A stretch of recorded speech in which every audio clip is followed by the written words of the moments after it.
All right, we're back, continuing on the interview with Shawn Woods and me, and we are going to go through a few more questions, and we're going to continue off where we left off when we were talking about how much money you make on YouTube. Yep. And like I said, people really want to know how much a YouTuber makes and how they even make money on YouTube. And as I explained in the end of the last video, you don't really feel comfortable sharing how much I make, but Right. it's very... it varies a lot based on YouTubers, on their niche, on how big their audience is, their content. So people think, hey, if you have over 1 million subscribers, you're going to be super rich, making $1 million a year and that kind of stuff. There are YouTubers that do that. There's very few that actually share how much they make. One we were talking about, I've seen before, a financial market. I think it was Graham. What's his last name? Steffens. Yeah, Graham Steffens. He did a video on how much he made.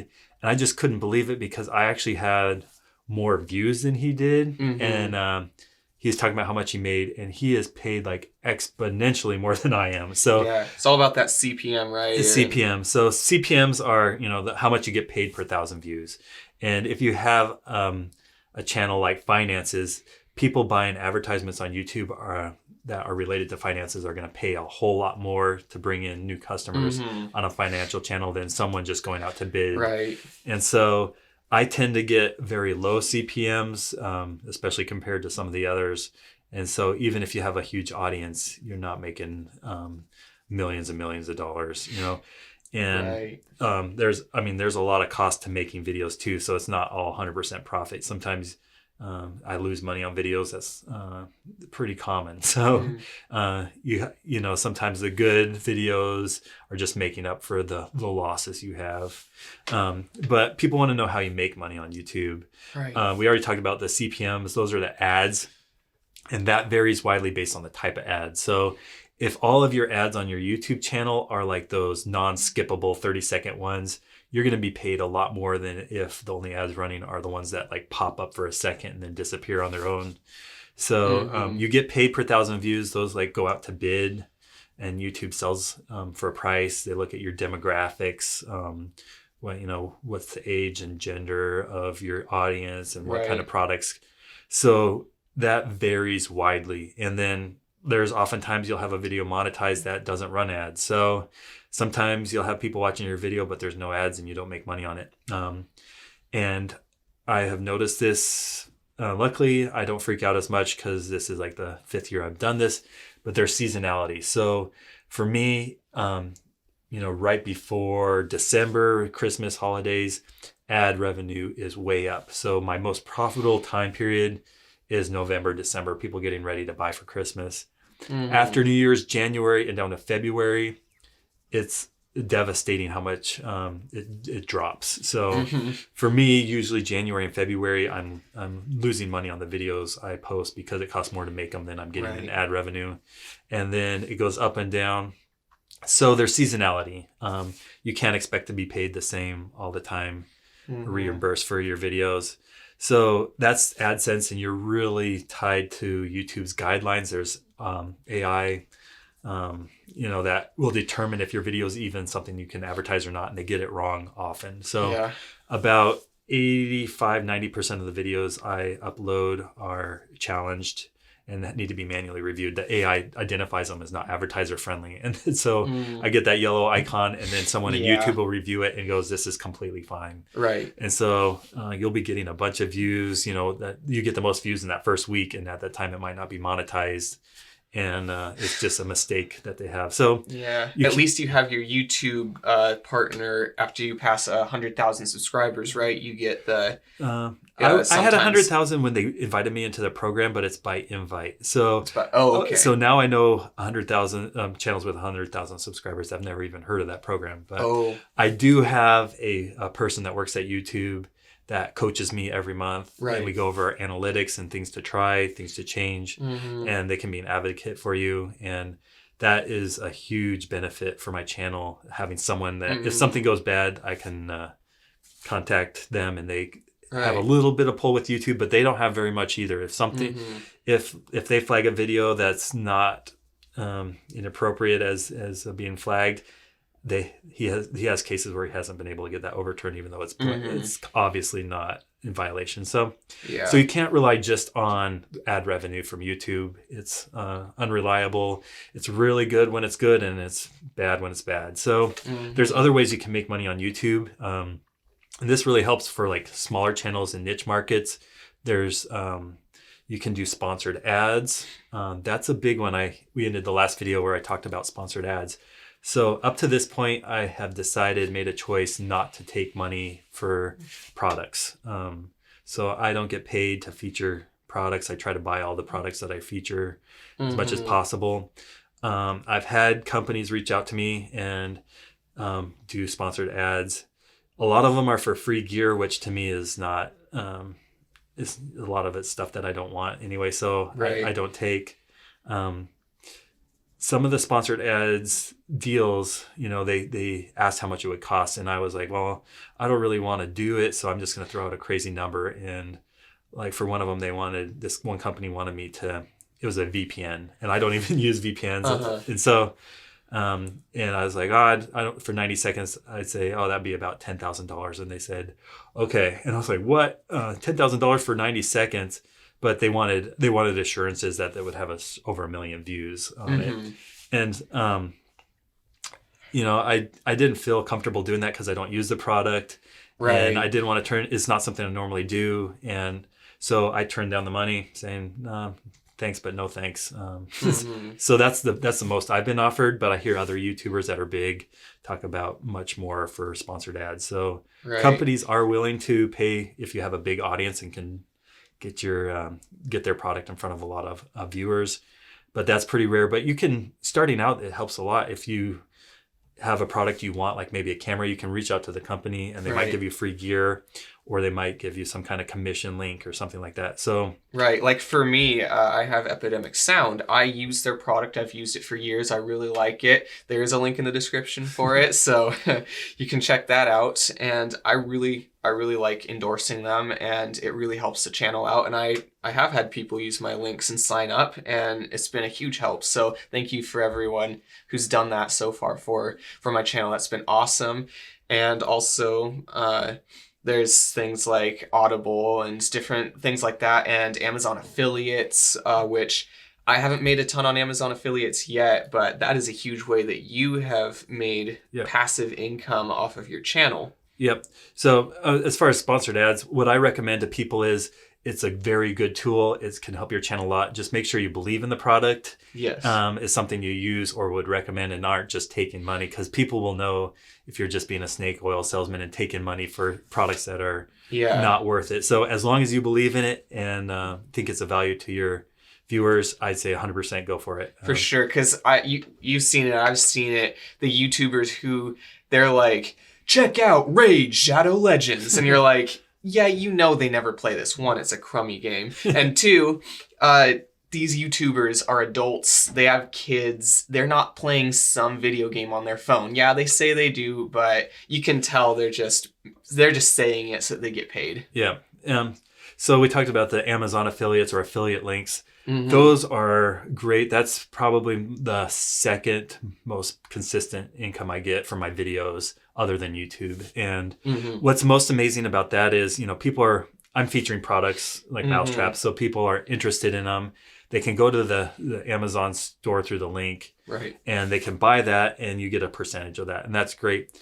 But what I've found really helps is the way the Amazon affiliate program works is if you buy a mousetrap through my link and then buy something else in the next 24 hours, I get a commission on that other product that I didn't even mention. So if you go buy a $2 mousetrap and then buy a camera while you're at it, that's like, oh my goodness, where did that come from? And I didn't even recognize that. So affiliate marketing can be pretty useful, but you have to have an audience. So I'd work on building the audience before flooding them with affiliate links. Yeah, because I do have affiliate links down in my description. I have had a few clicks on them.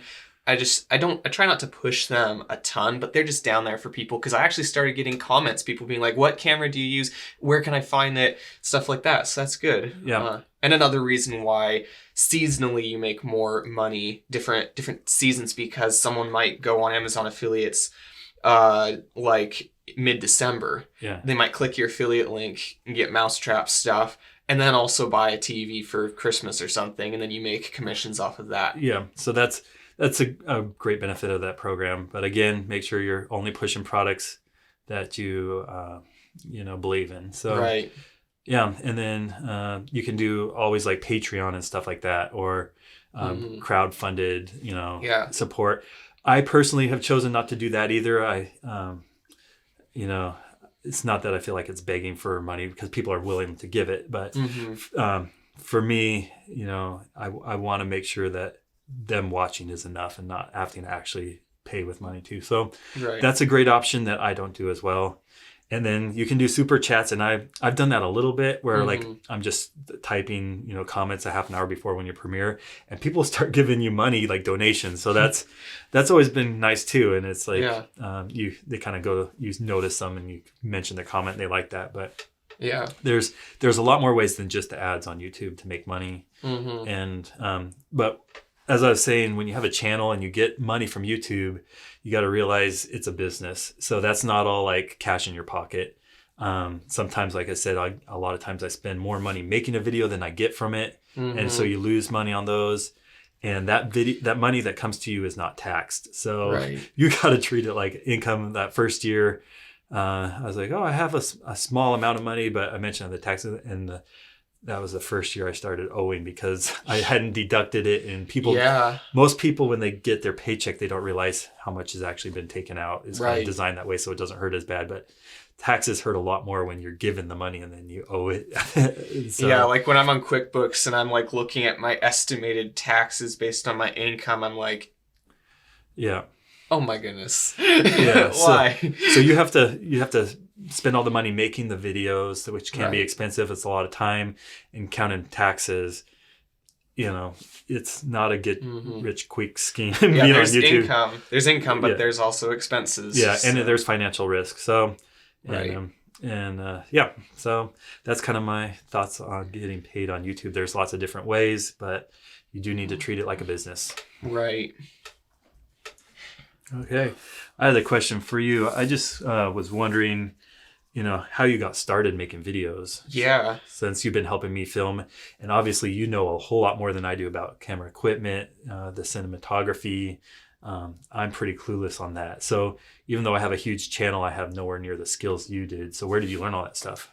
So first, when I was, I don't know, toddler, who knows how old, my mom had a mini DV tape camera that was like this big, and it was a big old thing with like a little VHS looking thing inside, but the small one. And I would run around like filming with it just for fun, and my mom would film me. And I just really loved cameras. And so then I used to shoot on the little disposable film cameras when I was really young. So I was doing photography at first, and then just over time I was given a digital photography camera, and I would take pictures with that. And then eventually I would like draw on some pictures, and I like took photos of the pictures, and then my dad helped me on an old Windows laptop, and we put the pictures in, we added some music, and we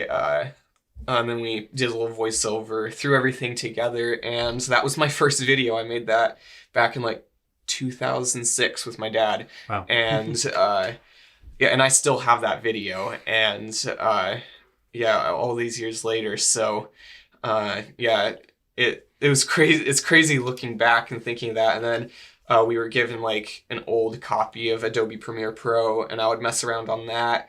And then I did edit in Cyberlink Power Director for a while, because the next spot where I actually started getting serious about video was my dad actually made a show about science, and it was like a little kids show, kind of like a kids TV show.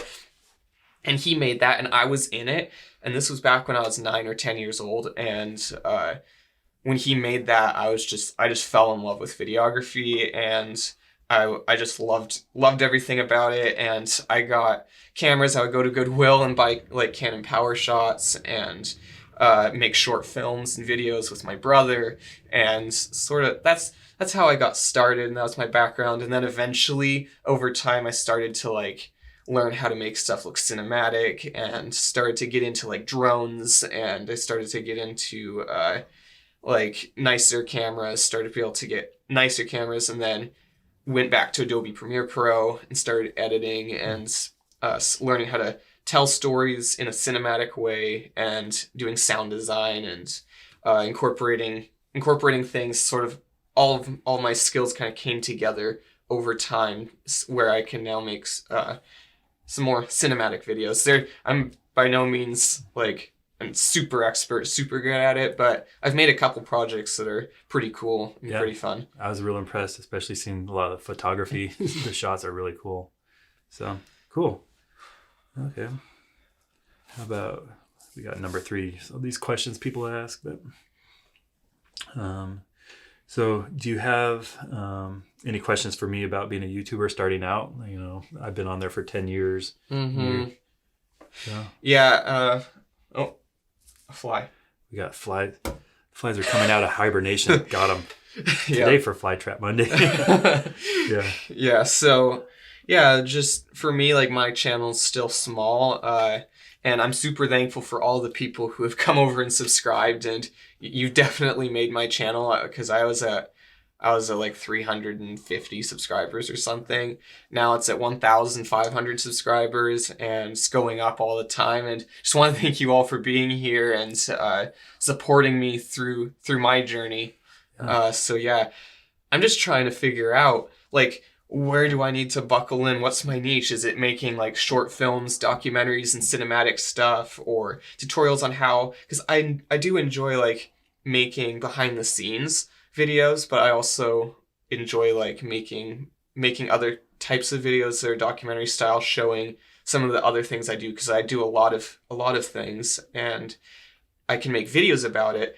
I'm not a huge fan of like the Casey Neistat vlog format, where it's just like running around with a camera, and it's kind of seems slightly low effort. I know he works hard on his videos, and I know vloggers do, but I generally like a video that's a little bit more like feels more put together, like a documentary. Yeah. I'm trying to figure out where I should go with my niche so that I can support my future endeavors with my YouTube channel, and what I need to do to be able to do that. And yeah, but it's a huge amount of support from you guys subscribing is so helpful. Yeah. Yeah. So when, since, like I said, I'm meeting with a person from YouTube, and when they started out, the first thing they ask is, who's your audience? So you got to know who you're trying to reach and what's your message. But some advice they gave me is, you know, if you can make content that appeals to emotion, whether it's makes them laugh or they feel a lot more connected, or more likely to want to keep watching and watch more of your stuff. So whether it's a good story or something funny, or you know, something that evokes emotion, even, you know, that's a big part of it. Is content is king, where you need to put things out there that really someone that's new to your channel sees it, wants to keep watching.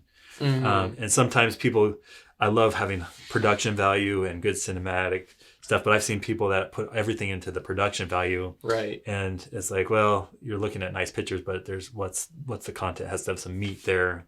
And I think that's why I have very low skills making videos, but I have an audience because you focus on the content. Right. Yeah, and I need to work on like on the actual like the story and the content being better. Yeah. I have a couple videos on my channel that have done pretty well, that are funny, have a good story, are really cinematic, and have good music and all that stuff. And those videos do really well. And some of my other lower effort videos, or videos, maybe they weren't low effort, but they were just cinematic, just like drone shots, or there's nothing to the video, or that they were maybe just like me just explaining something real fast, and then the video's done, haven't done as well. Yeah. So yeah, that's the whole, and you know, they also say it's a very visual. A lot of times you're in front of the channel, so people feel like they get to know you. So right. You know, you got to be someone that's entertaining, which is hard to do, especially filming yourself and being the person in front of the channel. Yeah. So another thing that YouTube gave me a recommendation at is, once you kind of know what type of videos you want to start building an audience by doing a consistent posting schedule and making sure everyone knows that. Right. So I need to do that. like they said, they told me minimum of once a week and maybe go up from there. But, you know, how you have your favorite TV show before COVID, for me and my wife, we always liked Survivor. So every week we would look forward to Survivor. Well, we knew it was going to be on. We knew we were going to enjoy it. So we set some time off. So if you have a consistent schedule and you're building this audience, they'll know what time your videos are and mentally be putting some time towards. And that was because not everyone hits the notification bell, but they remember. They remember. So, like, you know, for my channel, I changed it to Mousetrap Monday for a couple different reasons. But what worked with that is people know it's Monday, I'm going to have a video. Right. So with very few exceptions over the last like 5 years, have every single Monday I've had a video. Even if I have additional ones, usually I always want one on the Monday, just so they know I can expect it. And you know, you kind of want them to mentally get addicted to watching your videos, and part of that is being consistent and kind of having a set time and making that clear. Right. So yeah, I need to kind of lock in on sort of a certain niche and then make videos that have some variety, but they're kind of centered around a certain thing. So yeah, I guess that's something in the comments that people can sort of help me see what they might want to see from my channel. What people have seen my past videos, or people that people just like, what do you want to see? I ride a unicycle. I like to go out. If you want to see more unicycle content, let me know and I'll make some. I have a lot of things that I do, so maybe I'll start experimenting and seeing what kind of things do well on the channel, what kind of videos, all sort of centered around like things being cinematic, a little bit like cinematic and with a good story, a little funny. And I do love drones, so gotta have those drone shots. So if you like drones, like, make sure you subscribe, because drones are fun and very cinematic and fast, and they crash and they're expensive. So so I need subscribers. The last thing I'd suggest for people starting out is don't expect things to be, you know, instant results. Like for me, I for 5 years, I had a channel. I was working on growing the channel and never expected to be compensated. So it took me 5 years to even make a penny on channel. And there's a lot of criticism. So it's good to take the criticism as like direction on what people want to see, as long as it's constructive and not just nasty. And then you got to learn how to ignore the criticism, the hate. Yeah. Even, you know, some people can just hate you for, you know, having a freckle on your eye. Or, I mean, the people comment about that all the time. But you got to learn that people say mean things, and you just ignore it or accept it as being a cost on YouTube. So like, you know, sometimes it gets to you, but I mean, people are entitled to their own opinion, and some people are just mean and just don't take it personally. Like, I did have one person that I did have to block because he started like he found everything everywhere I was, and he just started going on at me and was very immature about it, and I just ended up blocking him from it. That's the only time I've ever done it. I do get hate comments and hate messages sometimes, and at first it was like I took it really personally. Then over time it's like, you know, some people just like that, and I can't take that. Like, I can't take it personally, but it does happen. It's hard to do. It's hard to have people say bad things about you and be like, well, that doesn't really matter, because, you know. Right, because it's what someone actually seems to think of you, and you're like, people think of me like that? Especially when people don't realize how much time you put into making these videos, and then they're critical of stuff that you're like, you have no idea. But it's good to take criticism to help you grow, but when people are just attacking you personally for no reason, it's just that can be hard. So it's funny. Like, for one thing about appearances, I feel so bad because I used to feature my wife, and she is way better on camera than me, a better speaker, and she would do like cooking features. But I feel really bad for women, especially on YouTube, on how much they get commented on their appearance. And we made a choice not to feature her anymore, just because all these people were writing about all the things they wanted to do to her. And I was like, hey, that's my wife, and you know, all about her appearance. So it's like, it's people are just crazy. And like That's sad. when I was a kid in like grade school at recess, I ran into a radiator playing tag and chipped my tooth, and people would comment on a daily basis about my tooth being slightly chipped. So I mentioned that to my dentist, and he fixed it, so it's now straight. Ooh. But even things about your appearance, you're like, yeah, it happens that people comment on it. And, yeah, I mean, people have commented about my weird moles. yeah. I get comments about that too, where you're like, man, you got a zit on your eye. I was like, I got some poison oak or something. It's like, yeah. Yeah, we're not models, guys. No. I would not win a beauty contest, And so, but yeah, you got to have a thick skin and just patience, and kind of content is the key. That's my biggest advice to people starting out. But, right. Okay. Kind of covered those. So we've been going through. It really helps when people ask questions, but Yeah. I don't know if there's anything else you want to talk about. Otherwise, this has been kind of a long interview between my channel and yours. I hope people watch both of them. Yeah. So especially, I hope people come to your channel, because you got the subscribers, but to get paid, you need the watch hours. So it always helps. Go back and see some of the behind the scenes on my videos if you're a fan of my channel, and watch these interviews. And if you want more of these, let us know. We're going to make more, but they are a lot of work to edit and put together and set up. You wouldn't believe how many cameras we had to set up, and lighting and sound. So yeah. And if you want to see we've got on my channel 2 videos behind the scenes of the House Trap Monday episodes. So if you watched House Trap Monday and you haven't yet seen the behind the scenes, you can go down, click the wherever it might be. There's a little circle and it takes you to my channel, and you can scroll down and you can find more behind the scenes videos. And I would recommend you check those out. They're pretty cool. And I've made some short films, some funny videos, some educational videos. They're not all going to be for everyone, but yeah, just scroll through. Find some videos. There's a lot down there that they're pretty cool. And there is one more question at the bottom of this that I think we should get to as we close this video out and finish. It's question 6. Okay. What is your favorite food? Yeah. So I put this on because, when I ask for questions, there's always a large percentage of people ask food. I don't know if it's because they feel like personally connected to you and they want to know about. But so for me, we do a lot of home cooked meals around the table with the family. My wife's an amazing cook, so she's always trying new recipes, and a lot of times she'll cook with like venison that I harvested and stuff. So we eat pretty healthy, and so anything my wife cooks, is a good answer. But occasionally we'll go out to food like for flavors that we'd never have, especially ethnic food. So my go-tos. I love Vietnamese food. There's a shop in Albany that opened up that we just love and have been eating once a week even. Oh, wow. I love pho.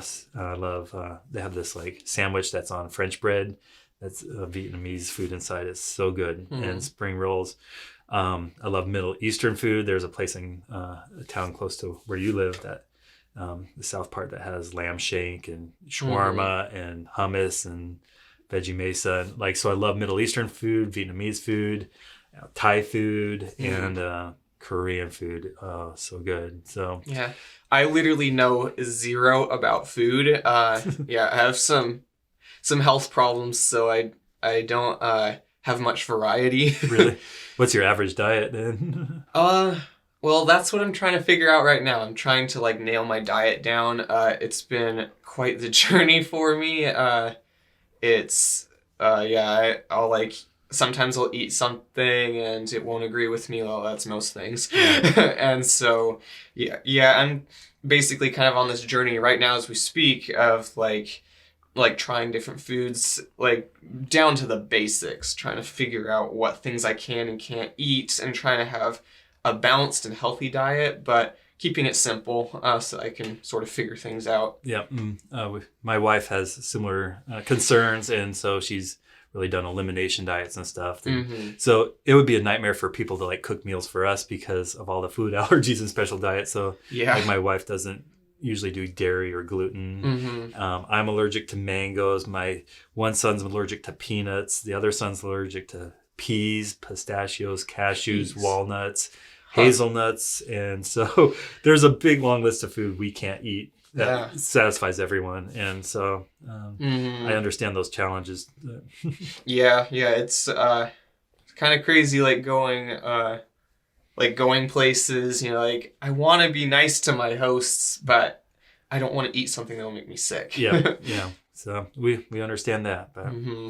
okay. Well, the food one's always interesting. People feel like they learn something personal about you, and then when they see you in the street, they're like, "Hey, how's it going?" They see you in the grocery store and they're like, "Yeah, no life." So, yeah. Okay. Well, these kind of interview questions were really fun. I enjoyed them, and hopefully we do more in the future. And we're going to be doing more episodes of House Trap Monday. So make sure you come to this channel to get the behind the scenes, and we're looking for the next location. So, and sometimes we even post the behind the scenes on this channel before the video on Shawn's channel comes out. So if you subscribe with notifications, you'll get to see some sneak peeks of the video before it even comes out. Yeah. So that's an important reason.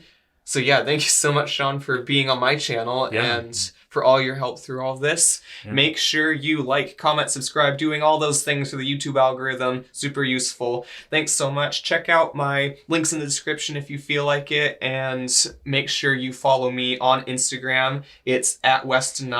And also remember to follow Shawn Woods on Instagram at Shawn Woods Official. Thank you so much for watching, and I will see you in the next video. Thanks.